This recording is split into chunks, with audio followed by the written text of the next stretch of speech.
বলেন কি হয়েছে? আসসালামু আলাইকুম। আমার নাম হালিমা আক্তার।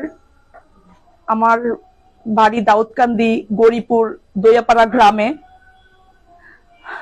আমার এই পৃথিবীতে আমার কেউ নাই, আমি এতিম বলা যায়। আমার বাবা নেই, বড় ভাই নেই, বোন নেই। আমি আমার ওই জমির জায়গাটা আমার মাকে নিয়ে আমি আমার বাড়িটাতে থাকি মূলত। আর আমার কেউ নাই ওইখানে। আজকে 3টা বছর ধরে আমি আমার বাড়িটার মধ্যে আমি ওইখানে গাছগাছালি লাগায়া খাইতেছি। আমি বুক দখল করতেছি। ওই জমিটা ওই লোকটা আমাকে দিবে দিবে ডিম দিচ্ছি বলতে বলতে বছরের পর বছর আমার হয়রানি করে যাইতেছে। আমি একটা মেয়ে মানুষ, আমার স্বামী নাই, বাপ নাই, ভাই নাই, কেউ নাই। সে দিনের পর দিন ওই রকিব নামের লোকটা আমাকে হয়রানি করে যাইতেছিল। প্রতি বছর বছর ওই জায়গার দাম বাড়াইতেছিল। তারপরে যখন এই দাম চূড়ান্ত হয়েছে 2 লাখ টাকা, তখনও সে আমারে কাওলা দেয় নাই। আমি তার হাতে ধরছি, পায়ে ধরছি, রিকোয়েস্ট করছি। 1 মাস আগে পর্যন্ত আমি তার কাছে রিকোয়েস্ট করছি, আপনার পায়ে পড়ি আপনি আমার জমিটা দিয়ে দেন। কিন্তু সে আমারে দেয় নাই কাওলাটা। না দিয়ে সে ডিসেম্বরের 5 তারিখে, ডিসেম্বর মাসের 5 তারিখে সে যখন আওয়ামী লীগ সরকার চলে গেছে, এখন নাকি নেতা হয়েছে। এই যে দাউদকান্দি উপজেলার দাউদকান্দি উপজেলা ছাত্র দলের আহ্বায়ক বাসেদ, আব্দুল বাসেদ, সে নাকি এখন ছাত্র দলের নেতা।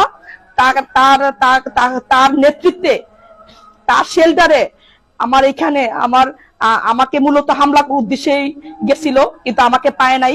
সে তার 150 পোলাপাইন নিয়ে, 50টা মোটরসাইকেল নিয়ে, তার হাতে লাঠি সোটা নিয়ে এবং অস্ত্র টস্ত্র নিয়ে আমার বাড়িতে হামলা করে এবং আমার জায়গা মাপচুপ কইরা সে উপস্থিত থাইকা লোকজন নিয়ে আমার জায়গায় বেড়া দিয়ে আসে।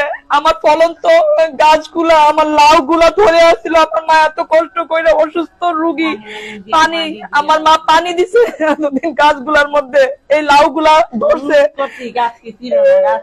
আমার মা হাতে ধরছে, পায়ে ধরছে, গাছগুলা কাইটা লাউ গুলা দেখাইতেছে, এই দেন লাউডি লাউডি, খাইবেন নি লাউ গুলা কাইটা ওইখানে রাইখে আসছে জমির মধ্যে। তারপরে সে ওই জায়গাটা আমাকে খুঁজতেছে, তুই বের হ, তুই কই, তুই বের হ, তুই জায়গার মধ্যে, তুই জায়গা দিবি না, তুই বের হ। তাইলে আমি জাতির কাছে প্রশ্ন করে রাখি যে আমি যে একটা মেয়ে মানুষ, তাইলে সে, আমার তো এখানে কোনো স্বামীও নাই, বাপ নাই, ভাই নাই, কোনো পুরুষ ছিল না, তাহলে সে এতগুলা মানুষ কার জন্য নিল? সে কি করার উদ্দেশ্যে নিয়েছিল? তাহলে কি আমি থাকলে 10টার আনুমানিক 10টার মধ্যে এই ঘটনাটা ঘটে।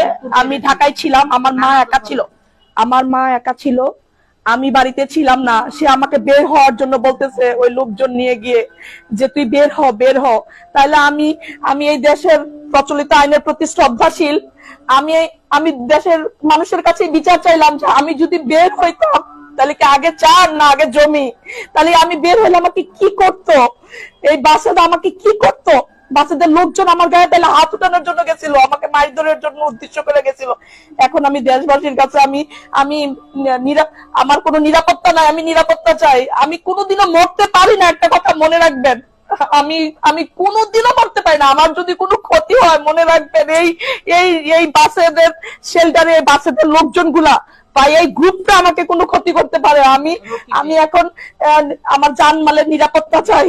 আমি একা একটা বিল্ডিং এ থাকি, ওইখানে আশেপাশে কোনো তেমন একটা লোকজন থাকে না, খুব নিরিবিলি আমার বাড়ির পরিবেশটা। আমরা খুবই আতঙ্কে থাকি। আর পরের দিন আমি কিস্তি তুলে সিসি ক্যামেরা লাগাইছি আমার বাড়িতে, কারণ আমি আর আমার মা এই বিল্ডিংটাতে একা থাকি। আমাদের যেন কোনো ক্ষতি না হয়, কোনো সন্ত্রাসটা যেন আমাদের কোনো ক্ষতি করতে না পারে, সে কারণে আমি সিসি ক্যামেরা লাগাইছি। আমি আমার জানের নিরাপত্তা চাই। আমাকে যে কোনো মুহূর্তে যে কোনো ক্ষতি করতে পারে। না হয় তারই যদি জায়গা হয়, তাহলে সে এত লোক কেন নিল? আর ওই লোকগুলো আমাকে কেন খুঁজলো? আমি তো একটা মেয়ে মানুষ, আমাকে খোঁজার কারণ কি? আমি দেশবাসীর কাছে এটার বিচার চাই। আমি আমার জায়গাটা পেতে চাই। এই বিষয়ে কি থানায় কোনো অভিযোগ করেছিলেন? হ্যাঁ, আমি করেছিলাম, থানার অভিযোগ করেছিলাম। এবং ওই লোকটা থানা থেকে লোক গেছে, আমার জায়গায় গেছে, আমার অনেক সাক্ষী টাক্ষী পাইছে, বাড়ির সবাই সাক্ষী দিছে। সব ঘটনা সত্যতা পাওয়ার সত্ত্বেও টাকার কাছে আমার বিচারটা হেরে গেছে। বলছে আইয়া যে সব নাকি মিথ্যা, সব সত্যি দেখে আসছে। সে নিজে আমাকে বলছে বেড়া দিছে, বেড়া খুলে ফেলেন। অথচ আইসা সে সবকিছু আইসি স্যারের কাছে মিথ্যা বলছে, পরে আইসি স্যারও তাকে ধমক দিচ্ছে, সবই মিথ্যা, কোনোটাই সত্যি না, আপনি কি বলেন, সবই মিথ্যা পাইতেছেন। এরকম করে আইসি স্যার অনেক ভালো মানুষ, আমি তার জন্য দোয়া করি। সে আয়ুকে বলছিল যে এটা কি আপনি কি বলেন, সবই মিথ্যা হইলে ওনার তো সবই, আমি তো দেখি সাক্ষীও নিয়ে গেছিলাম আমি, ফাঁড়ির মধ্যে বলতেছে যে না আমি তো দেখতেছি ঘটনা কিছু হইলো সত্যি আছে, আপনি মিথ্যা বলছেন কেন? তাহলে আমি তখনই ওনাকে বলে আসছিলাম যে আপনি কত টাকার বিনিময়ে আমার এই সত্য ঘটনাটাকে মিথ্যা বলতেছেন বলেন, আমি তো একটা অসহায়, আপনি কেন আমার বিরুদ্ধে এটা করতেছেন? তো যাই হোক, আমি বিচার পাই নাই। আমি আমি সবার কাছে, দেশবাসীর কাছে এই জায়গাটা চাই, আমি বিচার চাই, আমি জানমালের নিরাপত্তা চাই। আমি রাত বিরাতে, আমি একটাই মানুষ, আমি বাজার সদাই থেকে আমার মায়ের ওষুধপত্র থেকে আমাকেই সব দেখাশোনা করতে হয়। এখন আমি, আমার যেন কোনো ক্ষয়ক্ষতি না হয়, এই দুষ্কৃতকারীরা যেন আমার কোনো ক্ষতি করতে না পারে, আমার মায়ের কোনো ক্ষতি করতে না পারে। আমি আমি আপনাদের সবার কাছে আমি বিচার চাই, আমি রক্ষা চাই, বাস, আমি আর কিছু বলতে চাই না। এই বাসের ছেলেটায় আমাকে যে কোনো মুহূর্তে যে কোনো ক্ষতি করে ফেলতে পারে, কারণ তারা টাকার জন্য সব পারে। আমি এই বাসেদের কাছ থেকে রক্ষা চাই। এই বাসেদি মূলত আমার বাড়িটাতে আমার এই অপকর্মগুলা চালাইছে, আর এতদিন ওই লোকটা সাহস পায় নাই। বাসেদ মূলত এই শেল্টারটা দিয়ে আমার জায়গাটা দখল করাই দিছে। তাইলে এখানে বাসেদের কি এই স্বার্থ আছে? বাসেদ কেন যাবে একটা অসহায় মেয়ের জায়গাটার মধ্যে? কারণ সে তো, তার কাছে একটা লোক যাইতেই পারে, আমিও যেতে পারি। সর্বশেষ হচ্ছে সেনাবাহিনী আছে বা সেনাবাহিনীর কাছে কোনো দাবি আছে কিনা বা কোনো ধরনের অভিযোগ? জি, আমি সেনাবাহিনীর কাছে দাবি আছে, আমি আমার জায়গাটা পেতে চাই। আমি তাকে বলছি, সে যে দাবিটা করছিল 2 লাখ টাকা শতাংশ দিয়ে দেওয়ার জন্য, আমি, আমার স্বামী নাই, আমি যেভাবে পারি তাকে এই 2 লক্ষ টাকা করে আমি তাকে দিয়ে দিব। আমি এই জায়গাটা, আমি সবার কাছে আমি এই জায়গাটা ভিক্ষা চাই।